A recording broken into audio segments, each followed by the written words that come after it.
सरहद पर चीन को सबक सिखाया। पूर्वी लद्दाख में LAC पर चीन की सेना का गुरूर तोड़ा। अब बारी उसको कूटनीति मोर्चे पर भी पटखनी देने की है।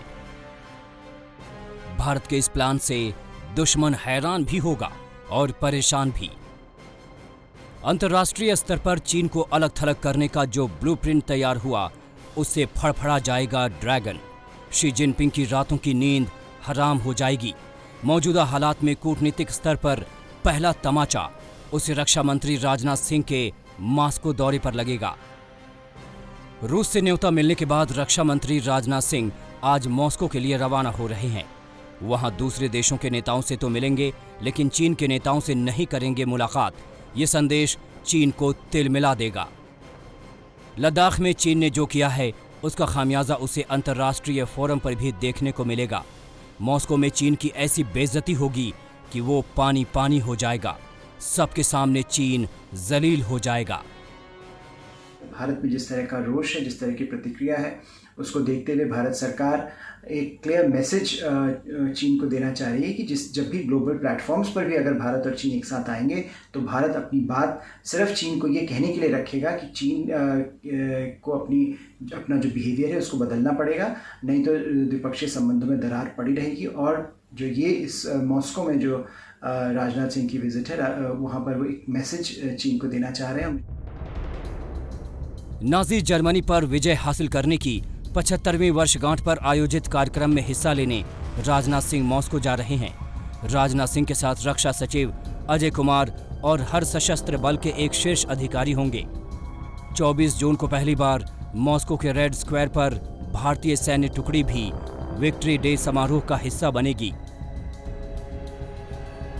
चीन के साथ खराब रिश्ते के बीच राजनाथ सिंह का मॉस्को का यह दौरा काफी अहम हो जाता है।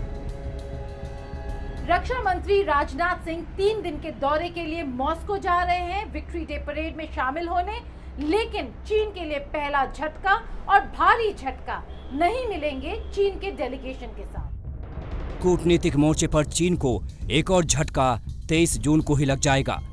रशिया, इंडिया, चाइना यानी RIC ग्रुपिंग की विदेश मंत्रियों की वीडियो कॉन्फ्रेंसिंग में भी चीन बेनकाब हो जाएगा। रूस, भारत और चीन के बीच ये डिजिटल बातचीत तो होगी, लेकिन चीन के साथ द्विपक्षीय बातचीत की कोई गुंजाइश नहीं। तीनों मुल्कों के बीच कोरोना वायरस और आर्थिक मुद्दे पर चर्चा होगी। इस मीटिंग में भी चीन की अकड़ ढीली की जाएगी। चीन को नजरअंदाज करके भारत संदेश देगा कि वो घमंड में ना रहे। हालांकि घर में ही इस त्रिपक्षीय बातचीत को लेकर बीजेपी सांसद ने ही सरकार को घेरा है। सुब्रमण्यम स्वामी ने कहा कि जब माहौल ठीक नहीं तो इस बैठक में S जयशंकर की जगह स्वास्थ्य मंत्री डॉक्टर हर्षवर्धन क्यों नहीं शामिल होते।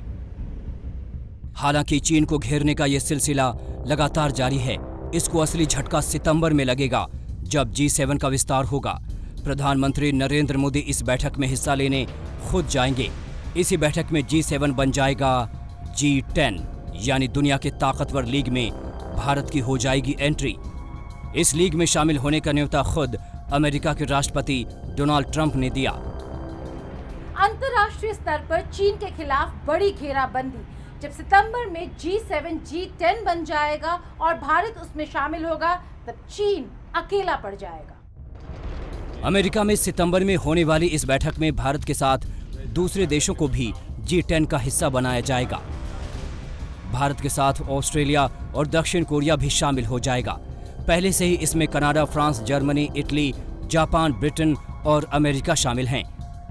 हालांकि पहले G7 के G11 बनाने की तैयारी थी, लेकिन रूस के इनकार के बाद G10 बनाने पर मुहर लगी। अंतर्राष्ट्रीय मंच पर भारत का कद जितना बड़ा होगा, चीन उतना ही बिलबिलाएगा। इसी खिसियाहट में शी जिनपिंग भारत से पंगा ले रहे हैं, लेकिन पीएम मोदी ने जो दांव चला है, उसमें चीन की सारी हेकड़ी धरी की धरी रह जाएगी। भारत की आक्रामक कूटनीति के सामने चीन पूरी दुनिया में अलग थलग पड़ जाएगा।